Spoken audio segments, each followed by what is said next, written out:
যেখানে আপনি যত জোরেই চিৎকার করুন না কেন, আপনার নিজের কণ্ঠস্বরটাই আপনি শুনতে পাবেন না।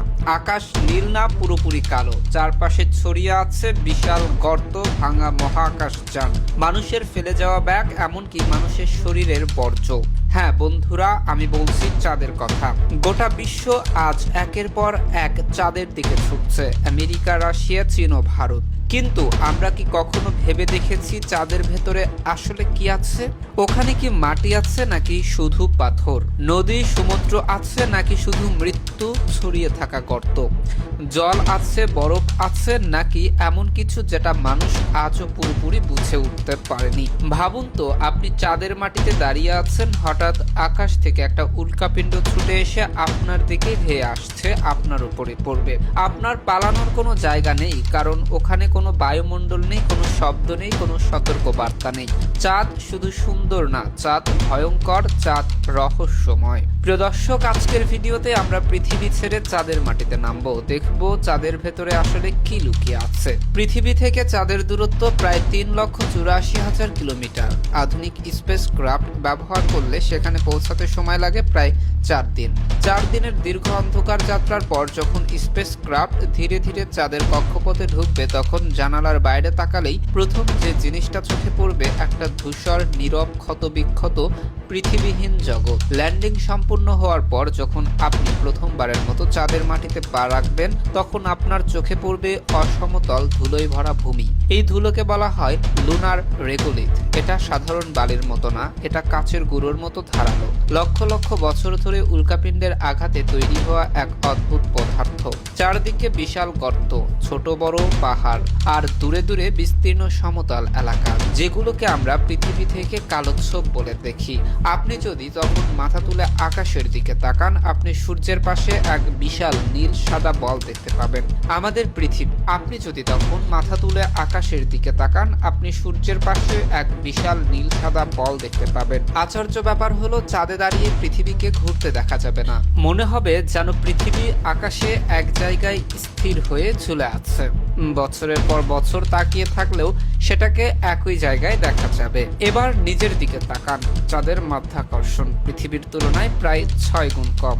এর মানে পৃথিবীতে আপনার ওজন যদি 60 কেজি হয়, চাঁদে সেটা নেমে আসবে প্রায় 10 কেজির মতো। আপনি হালকা অনুভব করবেন, হাঁটার সময় পা মাটিতে আটকে থাকবে না, বরং লাফিয়ে লাফিয়ে এগোতে হবে। এই কারণেই অ্যাপোলো মিশনের সময় নীল আর্মস্ট্রং ও তার সঙ্গীরা স্বাভাবিকভাবে হাঁটতে পারেননি। তারা বাধ্য হয়েছিলেন ছোট ছোট লাফে চলতে। চাঁদে বাতাস নেই, বৃষ্টি নেই, ঝড় নেই। এই কারণেই মানুষের পায়ের ছাপ আজও সেখানে রয়ে গেছে। কোটি কোটি বছরেও সেগুলো মুছে যাবে না। কোনো হাওয়া নেই, কোনো পানি নেই যা চিহ্ন মুছে দিতে পারে। কিছু দূর এগোলে আপনি এমন জিনিস দেখতে পাবেন যেগুলো দেখে অবাক হবেন। ফেলে রাখা ব্যাগ, যন্ত্রাংশ, ক্যামেরা, ভাঙা যন্ত্র, এমনকি মানুষের শরীরের বর্জ্য। এতগুলো মিশনে যে পরিমাণ জিনিস ফেলা হয়েছে, সব মিলিয়ে ওগুলো দিয়ে কয়েকটা বড় ট্রাক অনায়াসে ভর্তি করা যাবে। চাঁদ শুধু বৈজ্ঞানিক পরীক্ষাগার নয়, চাঁদ এখন মানুষের তৈরি প্রথম মহাকাশ ডাম্পিং গ্রাউন্ডও। এবার সবচেয়ে ভয়ঙ্কর অংশটা আসে, চাঁদে কোনো বায়ুমণ্ডল নেই। তার মানে পৃথিবীর মতো কোনো ঢাল নেই যা উল্কাপিণ্ডকে পুড়িয়ে ফেলবে। ছোট বড় অসংখ্য পাথর প্রতিনিয়ত চাঁদের দিকে ছুটে আসে, যেগুলো সরাসরি আঘাত করে বিস্ফোরণের মতো গর্ত তৈরি করে। আপনি যদি খোলা চাঁদের মাটিতে দাঁড়িয়ে থাকেন, তাত্ত্বিকভাবে যে কোনো মুহূর্তে আকাশ থেকে ছুটে আসা একটা পাথর আপনার জীবন শেষ করে দিতে পারে।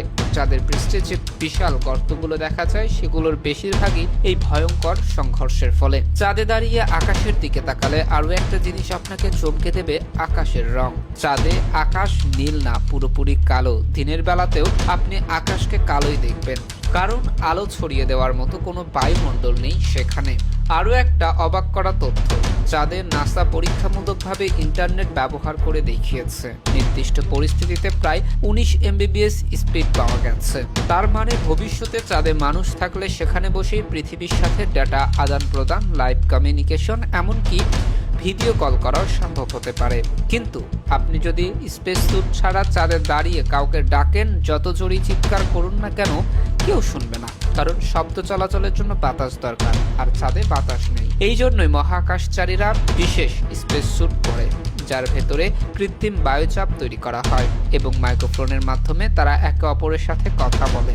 চাঁদ থেকে পৃথিবীতে সিগন্যাল পৌঁছাতে সময় লাগে প্রায় 1.3 সেকেন্ড, তাই কথা বলার সময় সামান্য দেরি অনুভূত হয়। ভবিষ্যতে যদি চাঁদে স্থায়ী ঘাঁটি তৈরি হয় তাহলে এই দেরি মাথায় রেখে যোগাযোগ ব্যবস্থা গড়ে তুলতে হবে।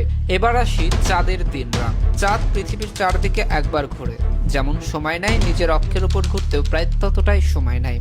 এই কারণেই আমরা সব সময় চাঁদের একই দিক দেখি, অন্য পাশটা দীর্ঘ সময় মানুষের চোখের আড়ালেই ছিল। চাঁদে একটানা প্রায় 14 দিন দিন থাকে, আবার চাঁদে একটানা প্রায় 14 দিন রাত থাকে। দিনের বেলা তাপমাত্রা উঠে যেতে পারে 180 ডিগ্রি সেলসিয়াস পর্যন্ত, আর রাতে নেমে যেতে পারে -150 ডিগ্রিরও নিচে। এই ভয়ঙ্কর তাপমাত্রার পার্থক্য যে কোনো সাধারণ বস্তু এমনকি মানুষকেও মুহূর্তে ধ্বংস করে দিতে পারে। বিজ্ঞানীদের ধারণা, চাঁদের দক্ষিণ মেরুর কিছু গর্তে কখনোই সূর্যের আলো পৌঁছায় না। সেখানে তাপমাত্রা এত কম যে লক্ষ লক্ষ বছর ধরে বরফ জমে আছে। এই বরফই ভবিষ্যতে চাঁদে মানব বসতির সবচেয়ে বড় আশার জায়গা, কারণ এখান থেকেই পানি, অক্সিজেন এমনকি জ্বালানি তৈরি করা সম্ভব হতে পারে।